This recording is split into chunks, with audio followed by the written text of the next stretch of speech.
gentlemen, introducing your host from the birthplace of extreme, Philadelphia, Pennsylvania, weighing in at, well, an average weight for a person of his size, Shondell Wilbur.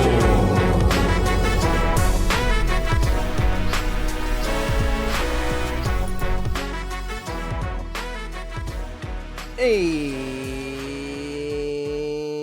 ladies and gentlemen, welcome again to another episode of the Bury the Booking Podcast, Wrestling Podcast. My name is Dell. That is Devin. We are here once again. How are you, sir? Hanging in there. Hanging in there. We That's it. Yeah, it's it. It's a little warm, a little hot. No, it's hot. Way too hot. Yes, and it's not a little of anything. It's hot.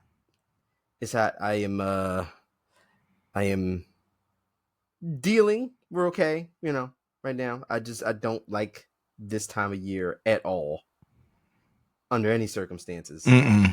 And it's even worse for me because, unlike you normal people out there, hopefully I have someone that knows the struggle, but I don't sweat. My body doesn't produce sweat. So that's not fun, and I'm pretty sure there's something wrong. It's unhealthy. I'm pretty positive. And when you people sweat, I'm saying you people, when you people sweat, you normals, when you sweat, things are okay. I feel like I'm just going to overheat and pass out because I'm not doing the normal thing that I should be doing as a human being. Yeah, you suffer from something called anhydrosis. Sounds really bad. If I'm not really mistaken. too. Yeah. Not fun at all. I don't know if there's a cure or 40 years and running, man. It's been not fun. I know you can get heat exhaustion really bad. Yeah, so when I feel hot, my body just overheats and it begins to shake and shut down. I literally feel like death is around the corner. Legit. I just have to completely sit still and have to drench myself in anything cold or be anywhere that's freezing. I'll walk into a walk-in freezer if I could, to just be I get that hot and bad. It sucks. No, not you. Hypohydrosis. Sounds worse. Because you don't take any meds to prevent you from that. So you have the inability to sweat, which can affect your entire body. Oh, that's it's inherited. Yeah. If I'm not mistaken, if my medical knowledge is correct, I believe it's inherited. That's crazy. Everyone I know sweats. Everyone looks at me like I'm some type of... Somebody got it. Nah, somebody. Maybe because it's either inherited or developed over life. But if you had it since you were little, you probably got it from somebody. Yeah, somebody in the genetic line. Yeah, you got it. Yeah, that ain't this. It's not fun. You don't want this life, people. It's better than me. I got photophobia. Sunlight hurts. Yeah, that's. I'd rather sweat. I'd rather not sweat, but sunlight hurts. The sun's always going to be there. Always. The sun's always going to be there. The amount of pain that's I feel, cool. Medicated sunblock. Eyes definitely can't see light. Oh my God, yeah. But it just hurts. I tan very well. Yeah. But the amount of pain, no, direct sunlight kills, hurts. What's wrong with you? I'm hurting. This burns. You ever? The world is hurting me. Yeah. You ever put your hand on a hot pot? That's what my skin feels like. That sucks. It's all right, Nah. What you gonna do? Yeah, what are you gonna do? We live here. Yeah, we live here. You find me a planet and I ain't got to deal with these problems, I'll go. Yeah. Hey, if any listeners got some weird stuff, feel free, just comment. Yeah, And comment just, down below. Let's see we'd love to know what type of ailments that you have. weird medical conditions, because I got a lot. Yeah, we got problems. We got problems, and hey, listen, if nothing, this is a forum to share problems, Yeah. right? So let's start with our first problem, which was last Sunday's Forbidden Door. I don't spit all on my computer. You see, I just segued that one in Oh there. my goodness. That almost hit all my electronics. I twisted that one right in there. Ooh. But I mean, legit, there was an issue here with this year's showing of AEW Forbidden Door. We had CMML. Come a little closer to the mic. How's this? There you go. There you go. Okay, so we had CMLL represented as well as New Japan. This year did not feel as good as previous Forbidden Doors. We've only had a few, but this year was blah. It was really, really blah, at least for me, in my opinion. How did you feel about AEW Forbidden Door this year? Out of everything that they showed, 2, maybe 3 good matches. The rest of it was mediocre at best. Okay. I was expecting a lot more, following like the last pay-per-view that they had, which was, great. And then coming into this one, I don't know New Japan, I don't know these people, but that's fine. But even the wrestling wasn't on point. Okay. And that's what really messed it up for me. Like, who was the John? Fletcher and... Oh, Kyle Fletcher. This was the 0 Hour, right? Yeah. Yeah. And Serpent, whatever. Serpentico? That was garbage. Mm. That was garbage. Like, what was the point of this? There was no purpose for this. Should not have existed. I'm willing to agree with you on that one. And then I'm hitting even the House of Black John when he was going against O'Reilly and all them. Yeah, I mean, and usually you get better quality out of in ring stuff, at least out the 0 Hour. Like, so their 0 Hour stuff is good. I usually enjoy the matches that they do have with 0 Hour. And sometimes they throw in some things, like they threw in the Owen Hart thing with Saraya and Mariah May. Yeah, on in the 0 Hour, which was fine. But yeah, it just as a whole, and it did legit start from from the pre-show stuff, from the 0 Hour stuff. It just did not feel like the night was going to be a special night. And like when I was watching, what's the girl name? Oh, I don't want to call her the Asian. I already got in trouble for that before. But the girl who was paired with Willow Nightingale.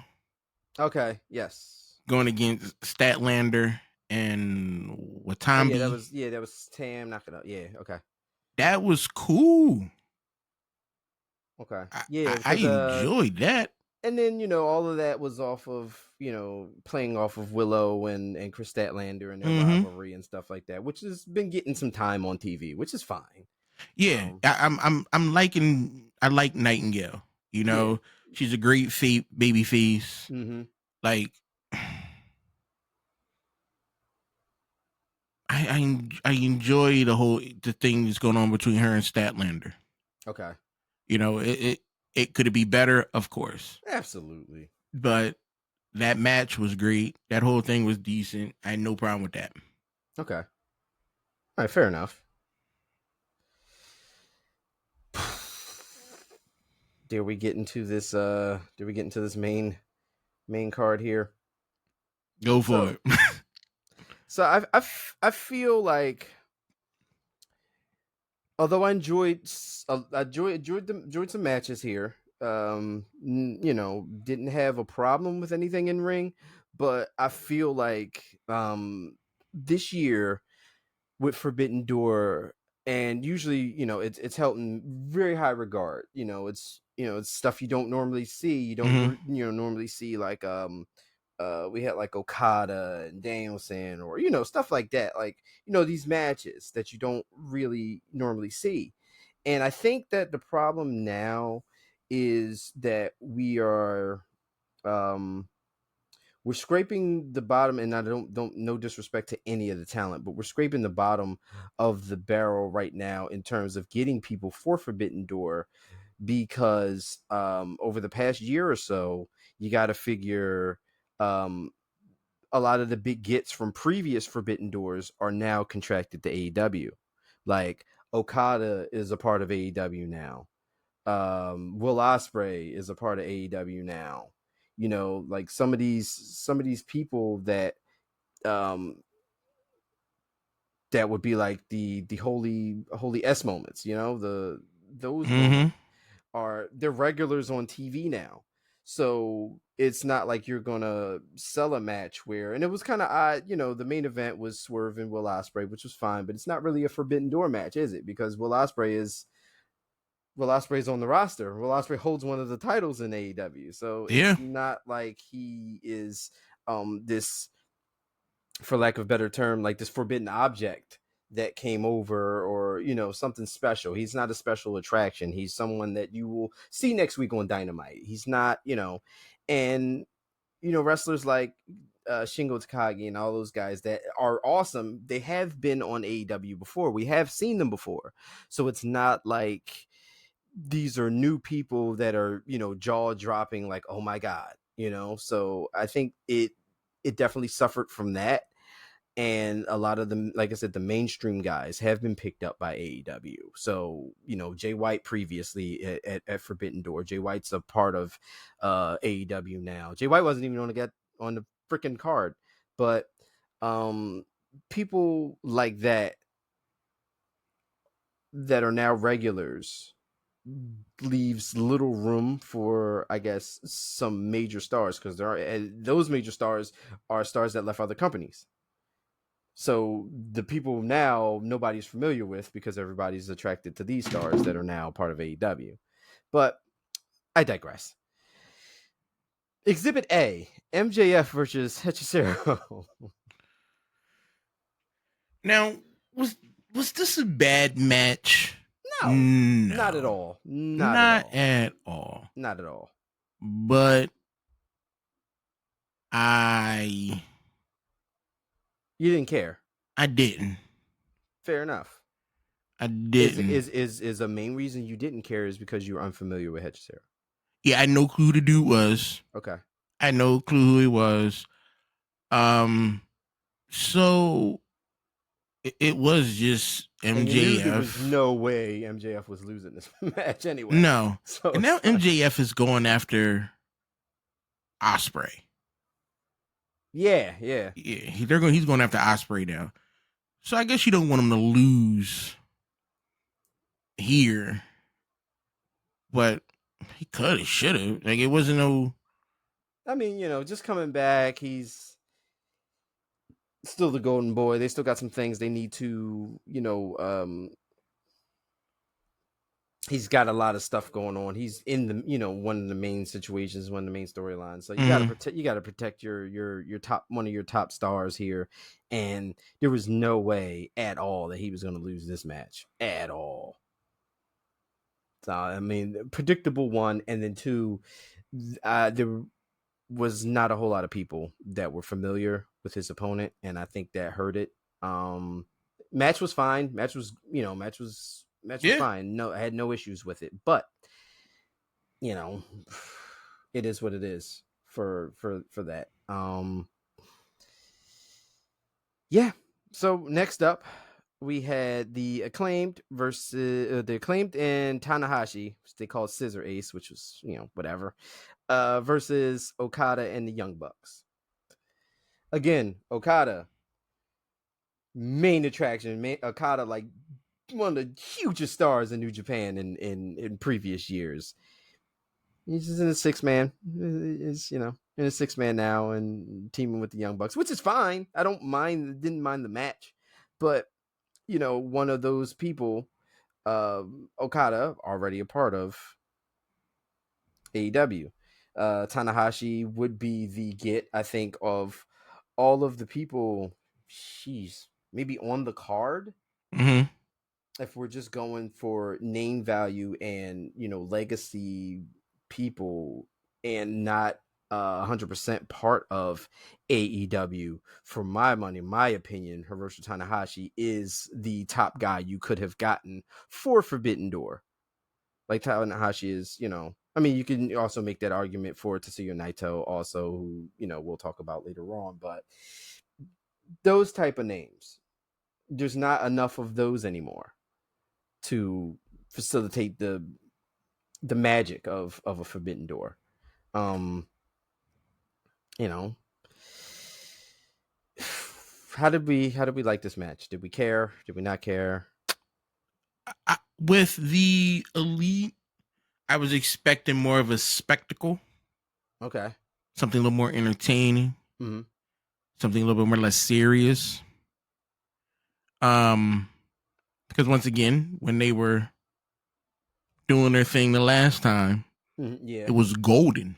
Yeah. I know you can't do that every episode. Sure. But I was expecting a little bit something more.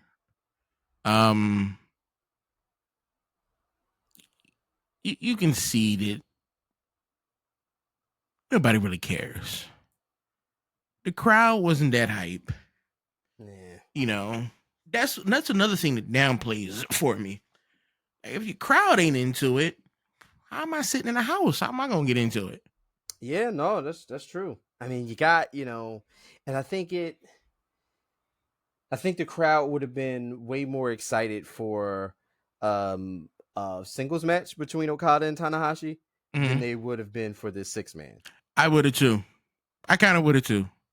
I don't. You should see when they stood across the ring from each other. Everyone knows that history. Everyone knows, Okada versus Tanahashi. It's a thing. Like it's a staple in New Japan, like in recent years. So, people would have flocked to see that more so than to get excited about the 6-man. Yeah, cause I could care less about the Young Bucks right now. If you're not doing nothing wild and crazy, I don't need to see you in the ring. Okay. I don't. You're supposed to be directing the show, doing wild stuff, causing problems for people. I don't need to see you wrestle. Fair enough. And I mean, no surprise here. The Elite took the win here. Yeah. I would have rather the two dudes, Okada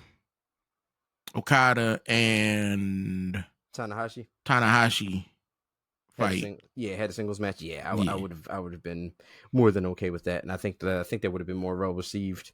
Next up, we had a match that I was actually looking forward to. It was Bryan Danielson versus Shingo Takagi. Not going to get a bad match out of this. Going to get a hard hitting match. Mm-hmm. It's Danielson, it's Takagi. They're gonna hit each other. They're gonna brutalize each other. I didn't get a bad match out of this. No, it was a great match. Yeah, it was one of the best ones of the show. Yeah, and I knew I wasn't going to. But Takagi, I love him, but carrying that name value, he does. He carries some weight, but in terms of that big, making Forbidden Door that much sweeter, that much more, can't miss pay-per-view for AEW wasn't it. Yeah. And then you get, and as you talked about last week, Danielson wasn't losing this match. It was a tournament match. It was an Owen Hart tournament match. Mm-hmm. Danielson wasn't losing this. He just was not. Yeah. So that kind of tipped it. Also, we knew Takagi wasn't winning this match, so that also kind of played into the not being able to get it so excited for this match. Like, you knew you were going to get a good match, but we already knew the results of that one. Next up, we had Mina Shirakawa versus Timeless Tony Storm for the AEW Women's World Championship. Thoughts on this match? I need you coming out looking like the Statue of Liberty. Oh, Tony.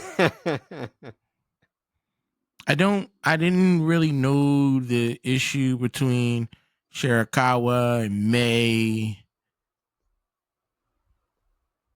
Yeah, I didn't really understand it. They played a lot on, and again, AEW does this to their own detriment.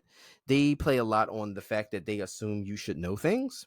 Yeah. And they do this a lot, and that's a problem. I mean, they tried to show, but they did not show enough. They tried to show some videos from Stardom and things like that to try to get you to understand that, Mina and Mariah have this friendship, have this, this kinship. They were former champions together, and they were, like besties and all this and that. And then,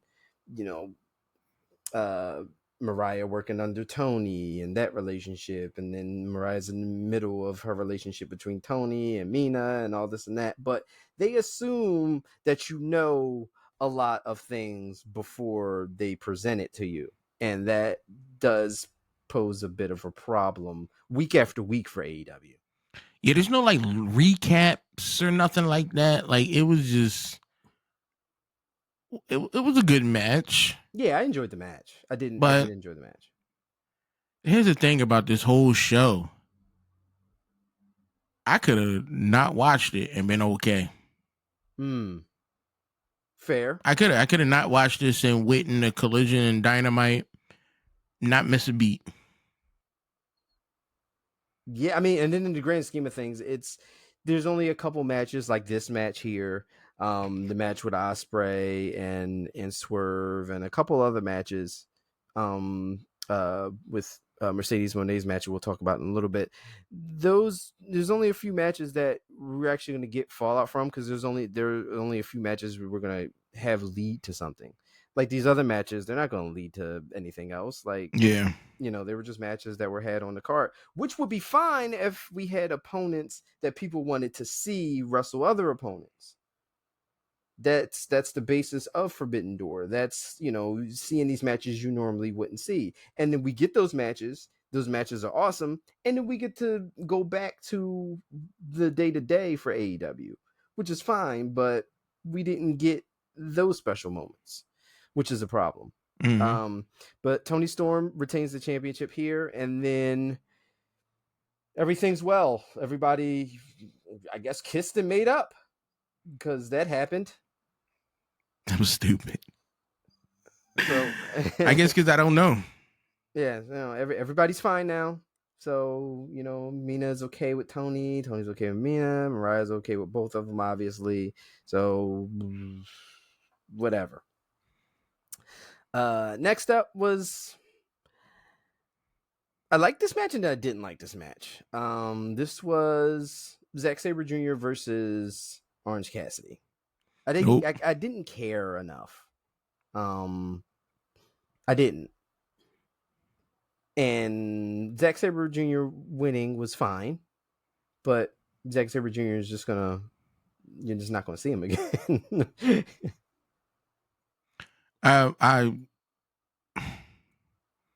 You didn't care. It didn't do nothing for me. Fair enough. Absolutely nothing. All right, nothing at all. Nothing. I didn't care about neither. I didn't care about Sabre. I don't give two shits about Orange Cassidy at all. Okay. Fair. I'm not going to be out there. He's not even, in my opinion, he's not even worth the rant. Okay. Like, it just doesn't. Yeah, no. I'm like his gimmick. Yeah. Nah. And that's messed up, because I don't even rant about him. I don't have nothing negative to say. I just don't like him. You're just no. No. Just off. Okay. And I'm going off on a lot of wrestlers. He ain't worth it. He's just not worth it. No. I look, I get it. People, I could care less. I could take him or leave him. He's fine. Whatever. Like I said, this match was there. Zack Sabre's always awesome in the ring. Going to give you a good match. I didn't hate Orange Cassidy's match here, but yeah, couldn't find nobody else to put him against. I mean, yeah, Zack Sabre Jr. could have, I don't know. I mean, Zack Sabre Jr. should have been on the card. I mean, I get, Orange Cassidy's place in AEW and whatever. Zack Sabre wins this match, though. I'm okay. Like I said, there's going to be no follow-up for this, so I'm not. So you didn't care about this at all. I didn't care about this match at all. This trios match between Joe, Shibata, Hook versus Chris Jericho, Big Bill, and Jeff Cobb. Did not care at all. I like Joe. Yes. I like Shibata. Yes. I like Big Bill. Okay. I'll tolerate Hook. I don't know much about him. I like Hook. But I'll tolerate some Hook. And I like Jeff Cobb. I really like Jeff Cobb, but Jericho messed it up. Yeah, I just don't. Yeah, and I think that's the thing. Like, I find myself, and I realized that I did it this past week on Dynamite, like when they did the whole Taz getting barred thing. Like, I realized that I check completely out when I see Chris Jericho. Yeah, and it's not good because I need to watch stuff for not only to talk about, but I mean, it's, I don't know, but I just have this disconnect now.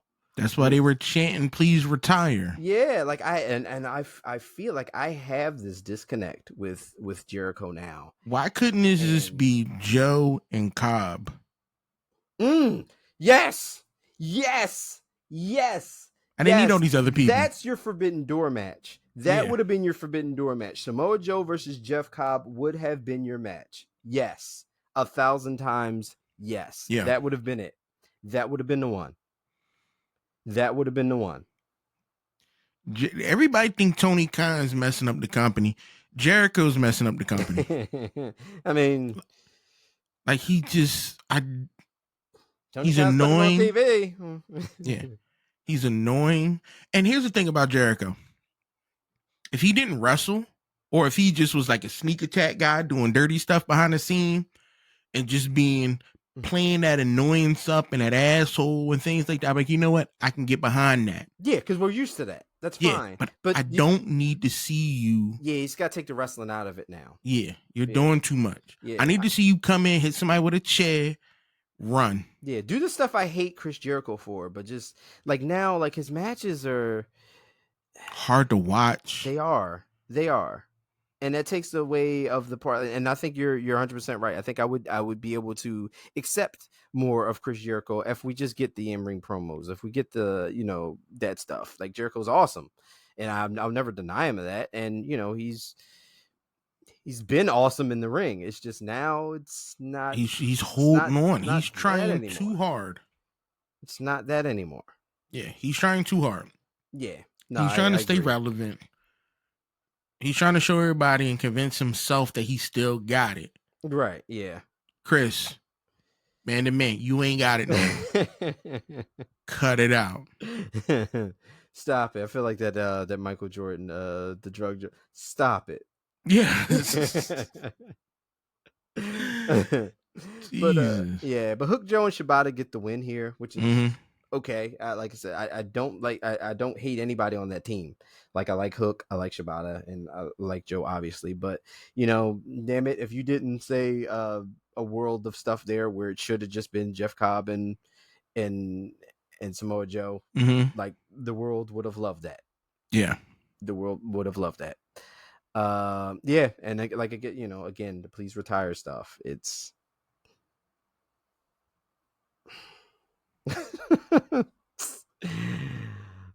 next up we had the TNT ladder match. We had El Phantasmo, we had Leo Rush, Dante Martin, your boy Mark Briscoe, Konosuke Takeshita, and Jack Perry. I wanted more. Okay. I wasn't mad about this because I love to see some Briscoe. He was doing some things in this, but it wasn't as hard hitting As you As would I like. thought it was. Yeah, there was some people who got injured. Takeshita looked like he messed his arm up. Oh yeah. What's the other bull? Looked like the bull Martin destroyed his league again, right? again. I So mean, I'm thinking, like, I nothing see is they as was bad as doing work. that nasty ankle snap from before. Yeah. But They were doing work, but I was expecting a lot more carnage. Yeah. From these guys. Right. You know, Briscoe, it looked like somebody was talking to Briscoe and was like, yo, you know what? Not this time. Yeah. Sure. Like, you can see it. Like, he trying to do stuff, and then like, no, you not this match. Relax a little bit, bro. Yeah.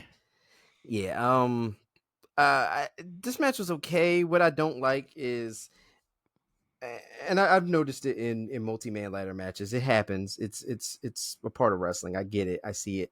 And it's usually a dead giveaway for me a lot of times for things.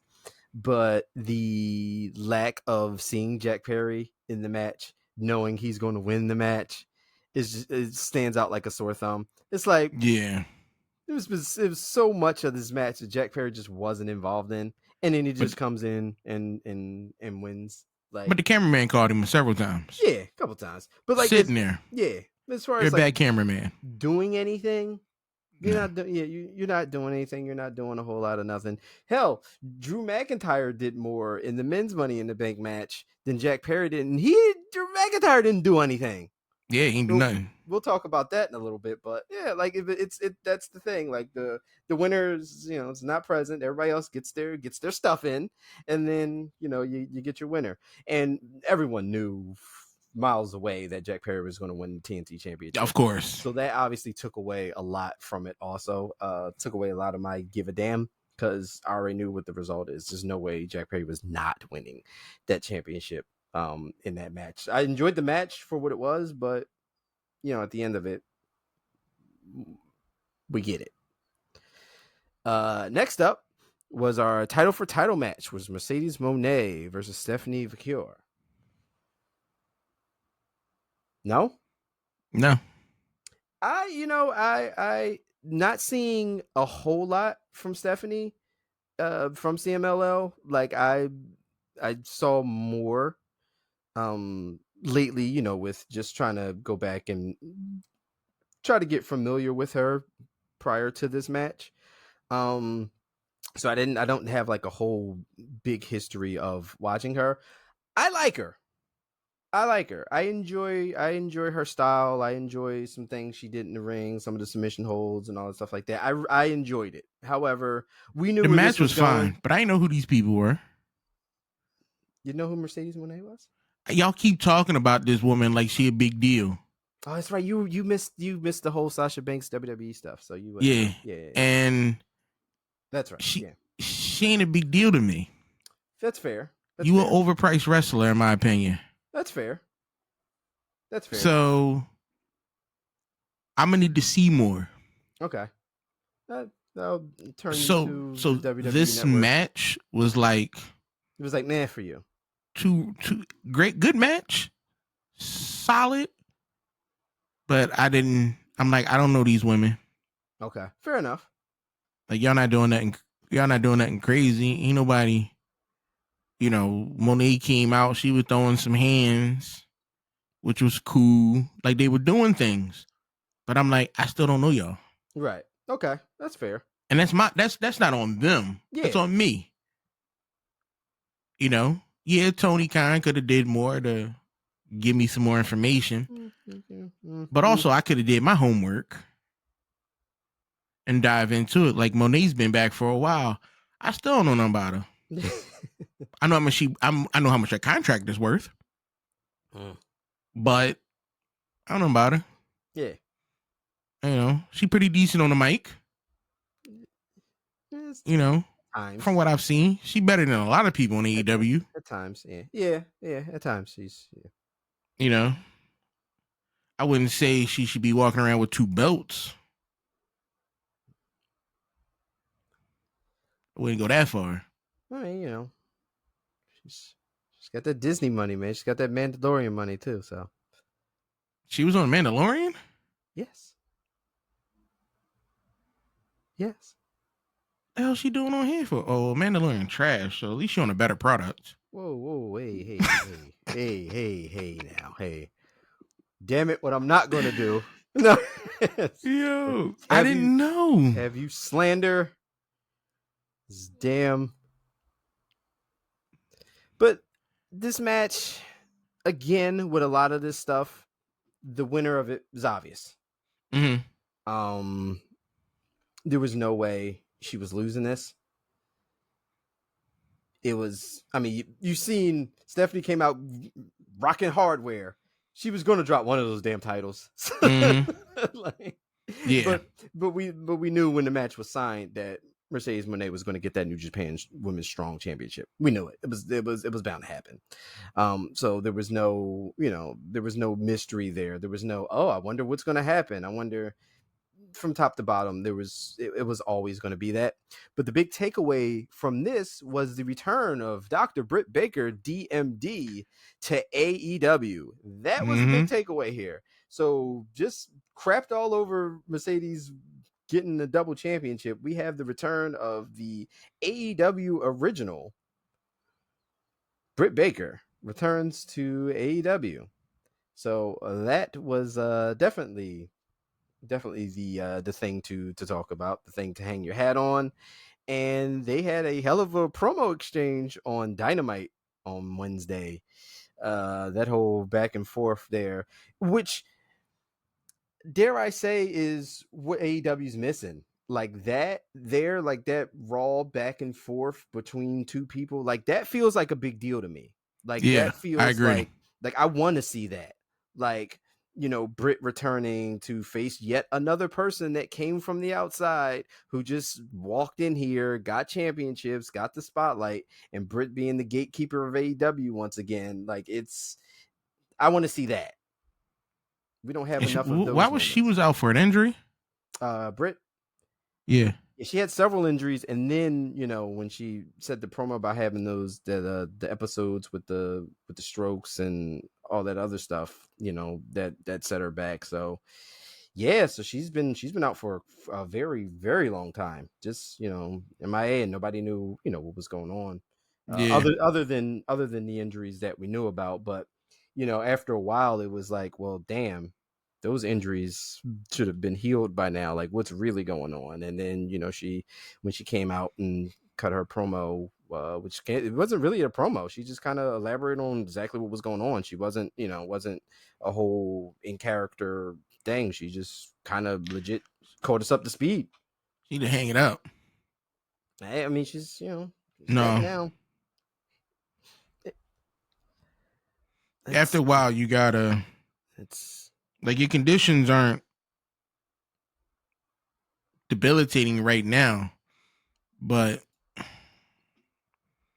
no. After a while, hey, we'll see. She has yet to get back in the ring, so we'll see when as things play out and as we move forward. And obviously, we're building to this Mercedes Moné match.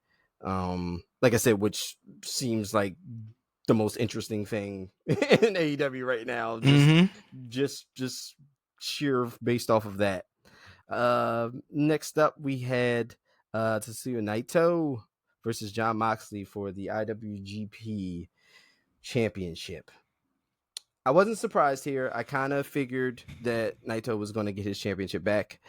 Moxley had it, and it's a thing, whatever, but I feel like this was the time and place for Naito to get his championship back. I didn't hate the match. It was okay.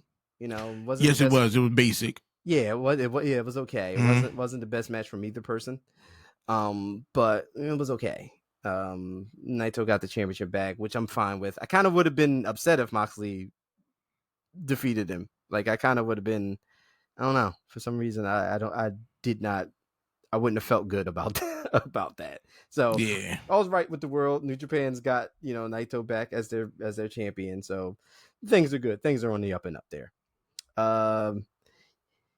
Next up, last but not least, was the World Championship match. Was Swerve versus Ospreay. I enjoyed this match. I did too. I like Swerve though.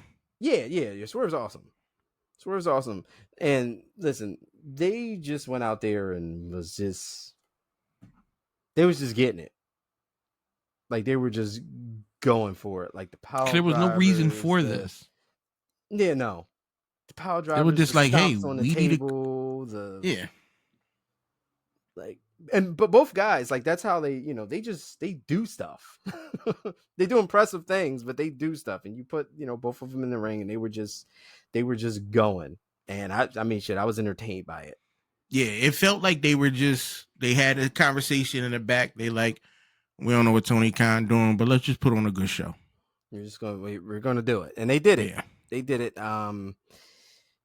Of course, there was no reason, no rhyme or reason or way that they were going to get the title off of Swerve. We talked about it last week. Mm-hmm. Swerve was retaining the championship either way. So again, repeating myself, we knew what the end result of the match was going to be. Yeah, it was what it was. Like, this was a very predictable show from start to finish. If you just, looking at it on paper.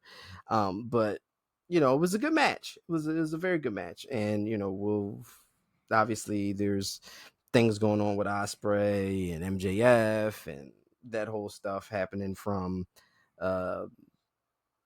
Dynamite this past week when we got MJF's turn and, all that other stuff that as that stuff plays out, we'll probably talk about, because I'm sure, we'll get into all that MJF stuff next week. But yeah, I mean, Forbidden Door was there. It was an event that happened. It was definitely not the best. Not at all. At all. We had it. It was there. AEW did not disappoint us again in giving us that. Just enough to keep you coming back. Yeah, just enough. Like there's That's just it. enough. Yeah, like now, like I said, I'm way more, especially after Dynamite, I'm way more invested in seeing what's next with Britt Baker and Mercedes Moné than anything right now. I mean, the MJF turning thing, whatever, but him almost trying to end everything with Daniel Garcia. It's getting exciting. Hopefully, it'll pick back up for a little bit. Hopefully we turn around here. Like, yeah, I feel like they're trying to do things, especially with Britt Baker coming back. I feel like you have an opportunity to, I don't know, to shake something up a little bit. By when he came back, and another. I'm not going to have a TIA and expect me to come back to work. No. I mean, look. Social Security all day. Man. Or at least just go go back to the dental practice. Yeah, I mean, that's still happening. I'm not getting hit. I'm not going to suffer a TIA and then possibly be in a ring and get cracked in a dome. Nah. Hey, man. I'm all right. I'm all right. Being famous ain't that great if I can't use half my body. Fair enough. I saw my grandma had a stroke. I saw that. No. Yeah. That. No. Yeah. No. Yeah, it's not fun. Not fun at all. As I bear witness to a few people, few family members. Yeah, that shit ain't cool. Stuff. It's not fun. Not cool. No, nothing at all.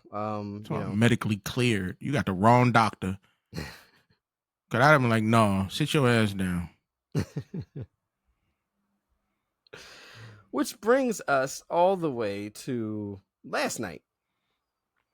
As we record on our classics.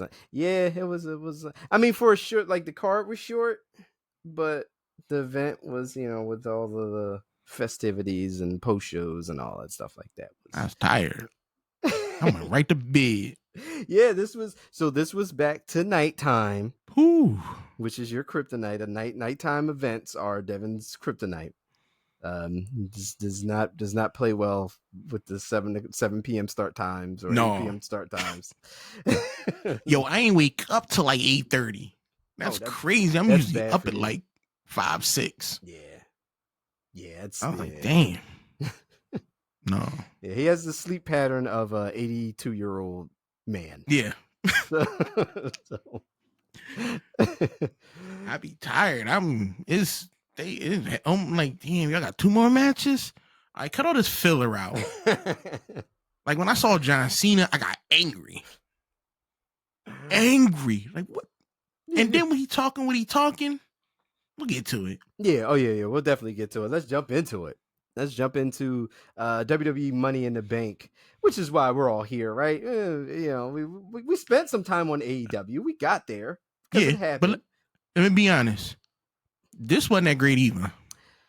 Yeah, in terms of Money in the Banks and previous Money in the Bank events and things like that, this had its share of issues also, Mm-hmm. and we're about to talk about those.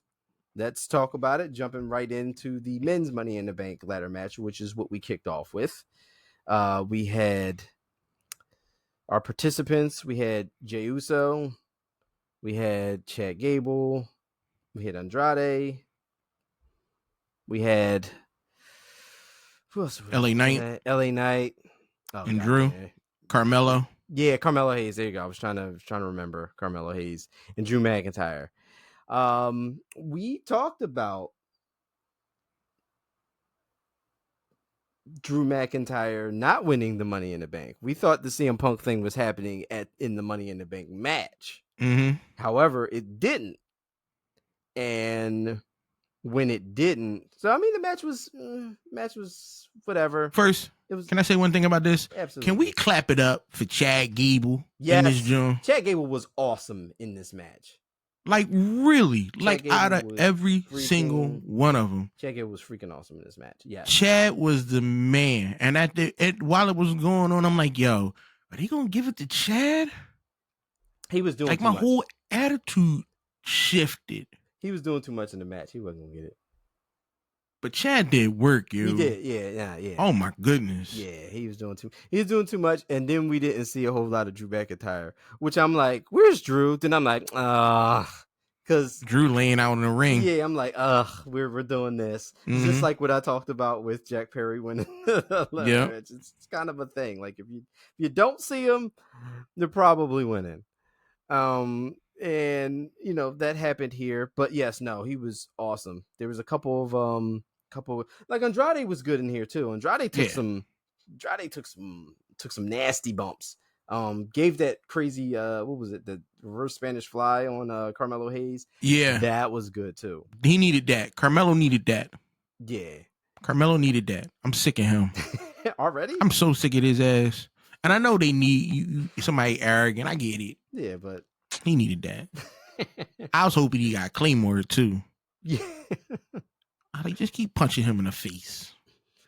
But yeah, no, and it was one of those things. Process of elimination. You knew damn well there was no way Jey Uso was winning this. Like Jey Uso was. Well, I thought Jey was gonna pull because they pushing him on the shop, holding the Money in the Bank briefcase. Yeah, that was money. That was too much of a giveaway. That was yeah. Like once I seen him on the poster, I'm like, damn, Money in the Bank. They just trying to capitalize on it. Yeah. Why was LA Knight here? And then Michael Cole. Can I talk about Michael Cole real quick? Yeah. I need you to chill. Like with Jey Uso's entrance, cool out. Like, what are you doing? Unprofessional.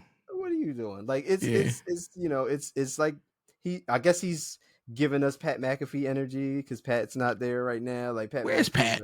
I think Pat had a death in the family, so he's been out for a couple weeks. So okay, he should be back on tomorrow. He should be back on. All right. At least I think that's what they were saying. He was out and Corey Graves was filling in. Yeah, so Pat McAfee will be back with his energy. So I think he was trying to, but it's Michael Cole, so don't do that. It was kind of weird. It was, but I was weird. like, all right, whatever. You leaning over the table, dapping up Jey Uso and all that. Like that was crazy. 2 times. That was crazy for Michael Cole. I was like, no. Yeah, I was like, stop it. But Drew McIntyre ultimately winning this matchup, winning the Money in the Bank, and then him saying he was going to cash in later on in the night. And he said it that he was going to do it, and then I'm like, okay, so that's where we get the CM Punk stuff. Because I'm like, there's no way Drew McIntyre just wins Money in the Bank tonight and it's over. Like, Yeah. especially after he just said he was going to cash in. So I was like, either it be he comes out to cash in and CM Punk cuts him off, or, what happens later on, which we'll talk about. But, the match was fine. Whatever. Yeah. I like when Drew threw the ladder at Oh, yeah. Jay. I was like, damn. Just That was unexpected. it just chucked the ladder at him. I know those ladders aren't heavy, but that's still a feat, though. Yeah. You know what I mean? Yeah, they're still awkward. They can still hit you in awkward places. You can still land on them awkwardly. Like they still don't feel great. Yeah. But yeah, that was pretty crazy. Next up we had the Intercontinental Championship match. I believe it was Sami Zayn and Braun Breaker. Yeah. I knew it, man. Yo, Sammy, I'm tired of you. I knew this was coming. I'm sick of Sammy, yo. I knew this was coming. I needed Braun to get it. He was pissed. He was sitting outside the ring, stewing in his own juice. He was bright red, angry. Needed Braun to get this W. I mean, I figure, if they continue this program, Braun will ultimately win it. Like, I know why they keep Sammy in it. Everybody loves Sami Zayn. Yeah. I'm in the minority. I always feel Sammy's better at chasing the champion than having the championship. Okay. I like Sammy being the underdog, pulling through. But once he got it, he think he hot shit now. Like, you think you could take on anybody. I mean, it's the championship mentality, man. You going out there and getting them. As soon as he beat Gunther, he's like, I'm going to take on the world. No, you can't. You got lucky this one. This is gonna be just be down on Sami Zayn every week. I need to. Sammy's gotta. His wife and kid be missing him all the time. He need to go take care of his family. Is what you're saying? Yeah, just for a little bit. Just be going for a little bit. Mm-hmm. Speaking of being gone for a little bit, well, it's not gonna be a little bit. It's gonna be for good, supposedly, after this farewell tour. Because we got, first of all, let's back up. We got an introduction to this person by our host of Money in the Bank, the Queen Trish Stratus. Just wanted to throw that out there. She looked good for being almost 50. Hashtag thank you, Trish. I just had to. But John Cena, let's talk about this here. I know you have some thoughts, you have some opinions about the promo that John Cena cut. First off, this shit could have been announced in a tweet. You took up too much of my time, John Cena, late at night. On this, you couldn't go to Raw or SmackDown to do this. You had to do it here. It probably could have did it on Raw. It could have been a Raw thing. There's matches that got to be take place, and you hold because you want to retire. Who cares, John Cena? Who cares? If a year down the line you would have been like, "Oh, I retired in 2015," I'm like, I don't care. I didn't know you were still wrestling. You don't wrestle. You come out, you cry, you get beat up. You cry some more. You thank the crowd. And you go. That's John Cena whole thing now. R-Truth is a better John Cena than John Cena. Childhood hero. I get it. I love John Cena growing up. I had no problem with him wrestling or whatever. But I don't care that you're retiring. Oh, I'll be here till 2025. Then why didn't you wait till 2025? Why is a whole year I got to deal with you? I'm going to be at Royal Rumble.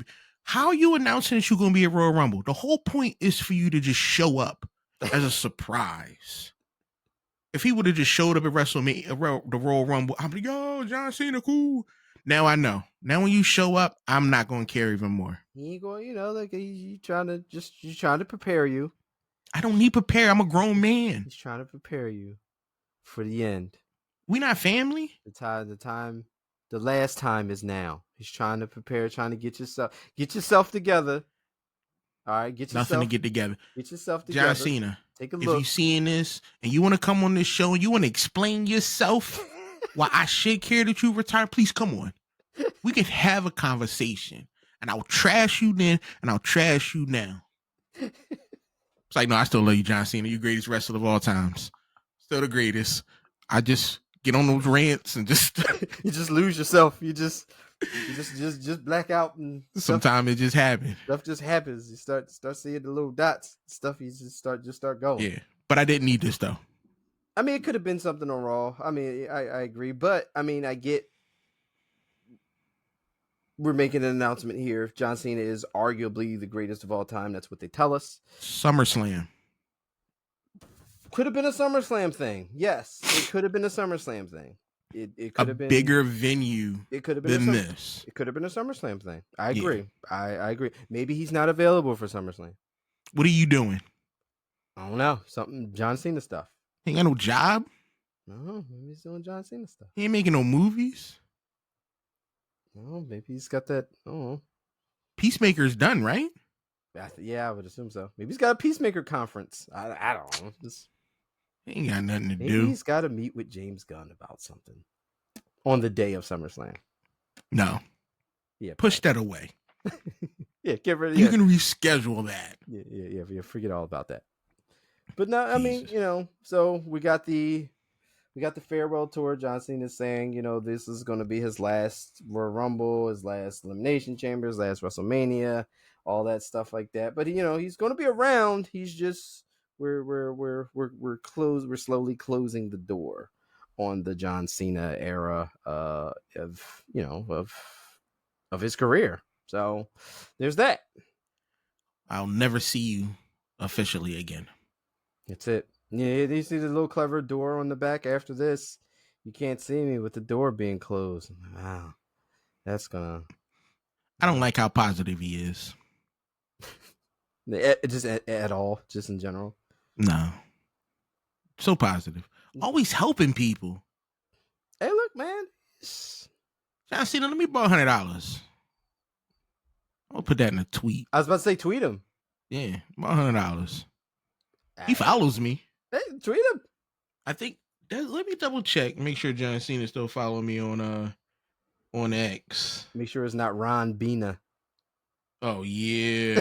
I need to double check.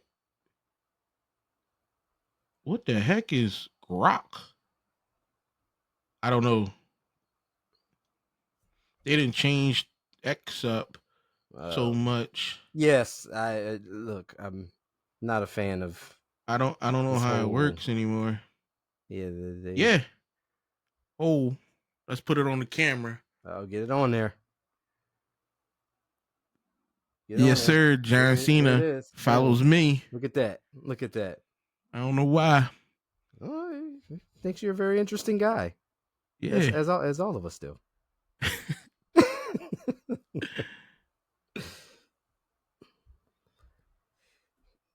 But yeah, no, so that's that's the Cena segment. We had after that, we had the World Heavyweight Championship match. We had Damian Priest versus Seth freaking Rollins. How are we feeling about this one? I was cool until the ref forgot how to count.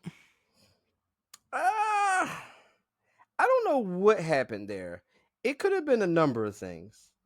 Could have been Damian forgot to put the shoulder up. It could have been Drew McIntyre's music was supposed to hit during that and it didn't.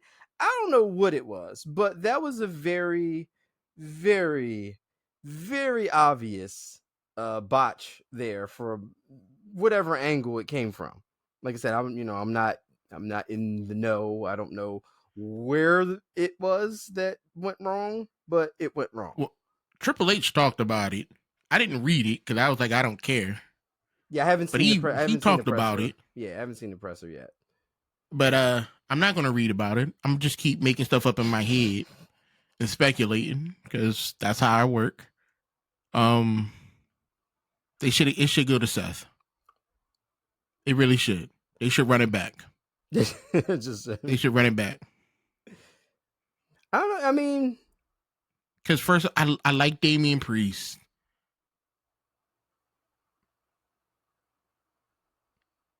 He can't win a match without help. He hasn't, no. And that's okay. You're not that great of a wrestler. You just a big dude. You know, you do a bunch of stuff. You lift a bunch of people up. I get it. Seth will always be, since I've been watching wrestling, again, Seth is by far the best champion I've seen out of all of them. Okay. All right. All of them. Like, he's done so much. Yeah. I don't agree. mind, you know, what's the boy name? Drew coming in, doing this thing, and triple threat match thing, which was fine. And then we got what we knew what was going to happen. Yeah, we got the CM Punk stuff, and CM Punk just came out and just started beating the hell out of Drew McIntyre.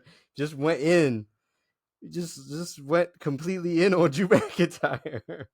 Yo, that felt a tad personal. He went in. Well, he did. You know, he did bloody him in Chicago, but like he went in on Drew McIntyre, and he wanted to make sure that Drew McIntyre did not win did not do anything in this matchup, apparently. And that happened. So much so. Damian Priest, of course, got the championship, retained here. And part of the stipulation is that being Seth lost, Seth can't challenge Damian Priest anymore as long as he's champion. Now, maybe something here is at play.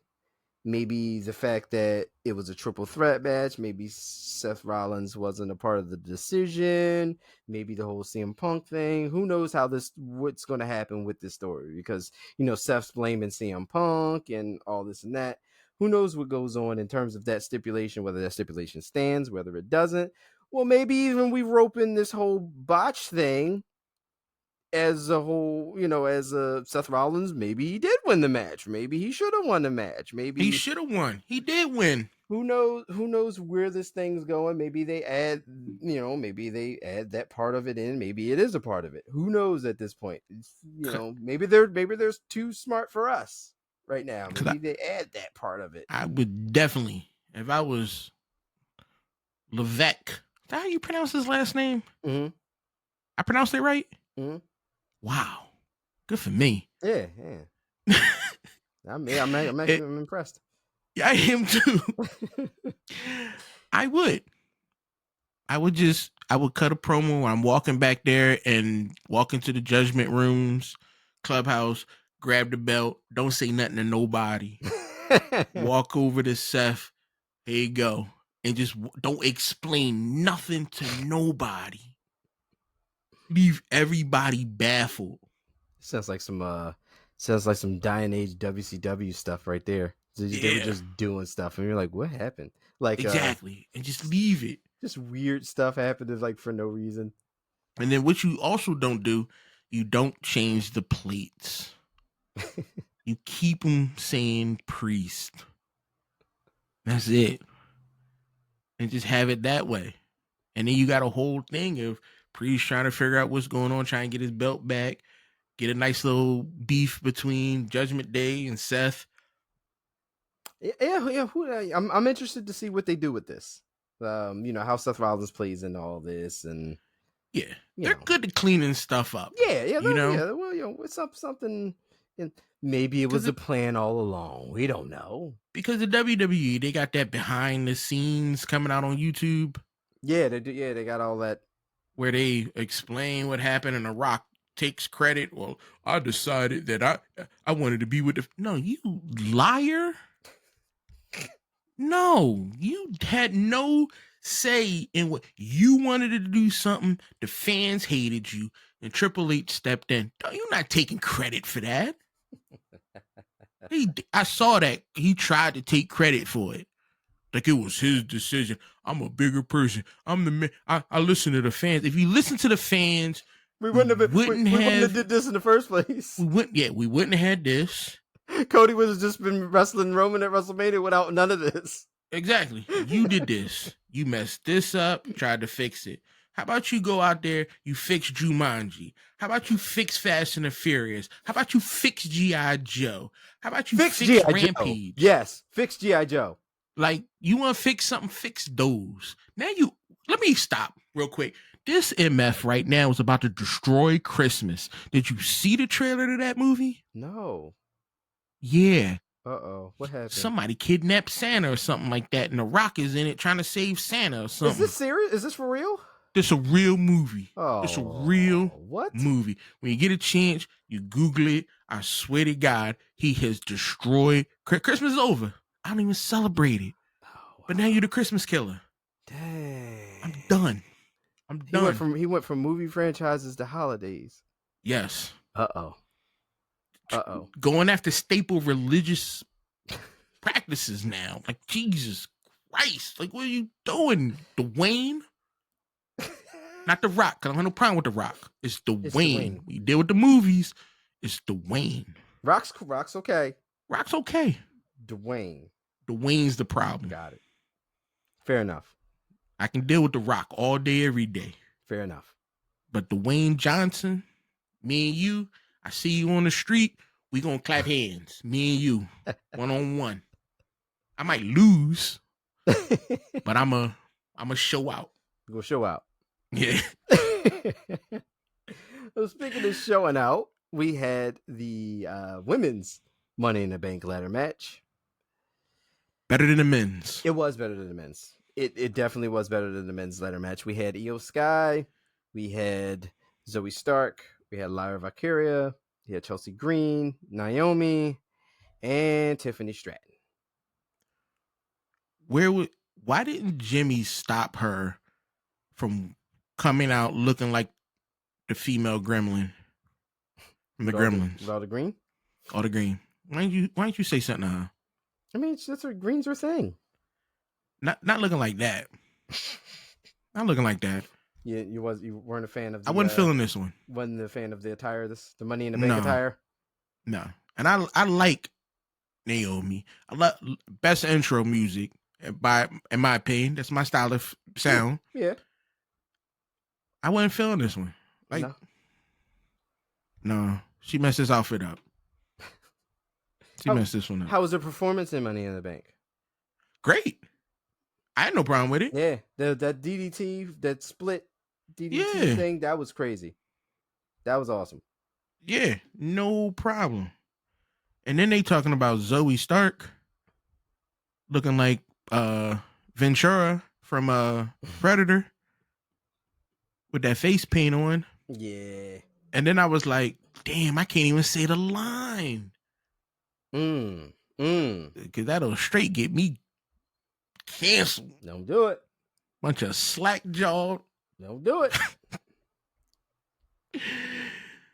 She did look crazy though. Zoe was out there tripping. Yeah, I mean, this was this was a lot of scary moments. A lot of moments where like stuff was like, I was like, ooh, that didn't look. Yeah, as, like when hit Zoe the back did of the head on the ladder. Yeah, like when Zoe did the thing and she cracked her head on the ladder and the back body drop from Lyra on the EO into the ladder and it was a lot of rough stuff in there, but they made it. They's professionals. Yeah, they made it work. The crowd was obviously pro Canadian crowd, and Chelsea Green was obviously our funny. Yeah. Chelsea was awesome in this. This is what I wanted from her. And if she would have won, I wouldn't have been upset. I wouldn't have been upset either. I wouldn't. I wouldn't have been upset. I didn't think that. I know that Lyra is, up and coming. Mm-hmm. It wasn't. Yeah, I don't think the Money ain't your time right now. Money in the Bank wouldn't fit for her. Like she's too much of a right now. She's still finding her footing. She's still very much in that ascending babyface role. So I don't think having the Money in the Bank briefcase would have fit for her and what's going on right now with Lyra Valkyria. And I think Zoe, she didn't need this because her and Shayna, they're gonna be tag team champions soon. Yeah, I'm always cool with Zoe and Shayna as a team. Yeah, they're gonna be tag team champions soon. So I knew this wasn't gonna happen for her. They're gonna get tag team belts. Io, she was just her there. Demon mode. She was just yeah. She was just there and tripping, yelling at people in Japanese, and you could tell nobody knows what you're saying. Like he was snapping through the whole joint. I'm like, now where was this energy when you was champion? Fair. I mean, that's my issue. Where was this energy? She was on the mountaintop. Like, she was there. Yeah, like now you doing okay. You snapping, you flipping out on people, you yelling in languages I don't understand. I like it now. I just need her to punch Dakota Kai in the face and get rid of Dakota Kai. Yeah, that's it. Fair enough. And I'm gonna be all right. Fair enough. Soon as the young lady who had the knee surgery, Asuka.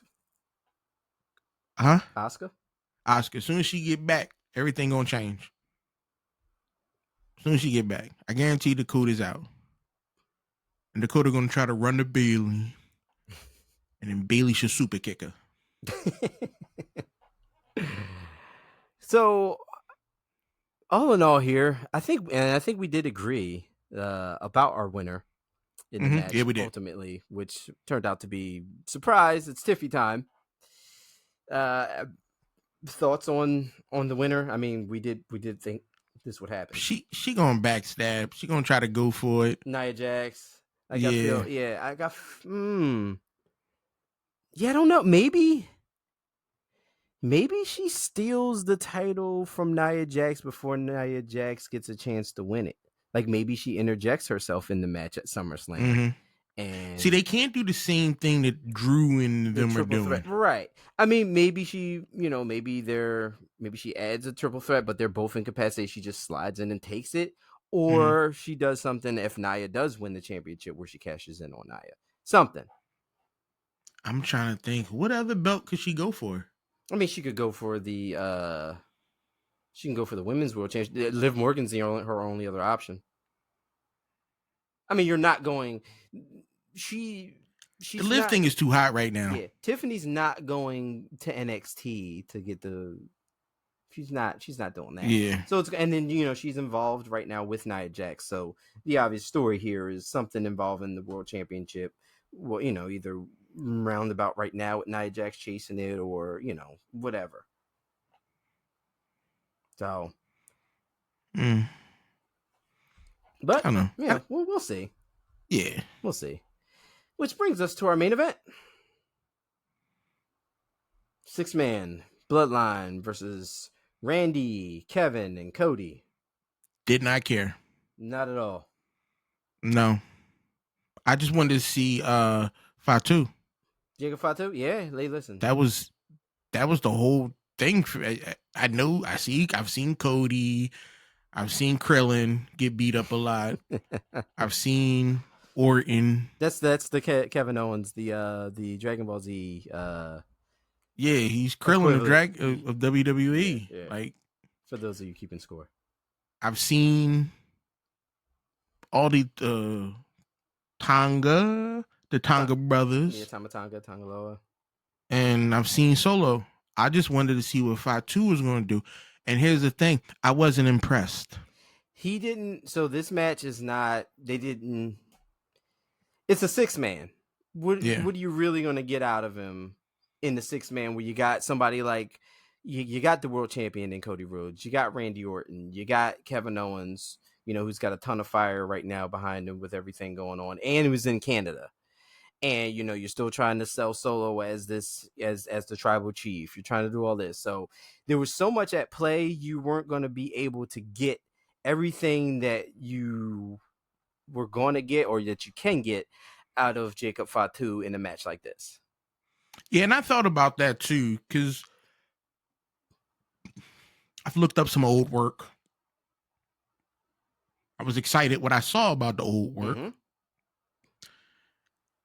And what really messed me up is he did an interview outside of character. Mm-hmm. And that really messed me up. Like, I wish I didn't see this. Like, you all talking about making jokes and being friendly. Like, Hey, look, man. ew. But I It threw mean, me off. the style of WWE style is different, so you're not going to get the entire Jacob Fatu package. Yeah. But it's not as confined as it was in the Vince McMahon era. Mhm. So he's going to be able to do some things, but you're not going to get, you're not going to you're not going to get the Major League Wrestling Jacob Fatu, But I mean, I'm still excited to see what in the WWE world we're going to be able to get out of him, but you're not going to be able to get it in a 6-man. And obviously here, Bloodline wasn't losing this.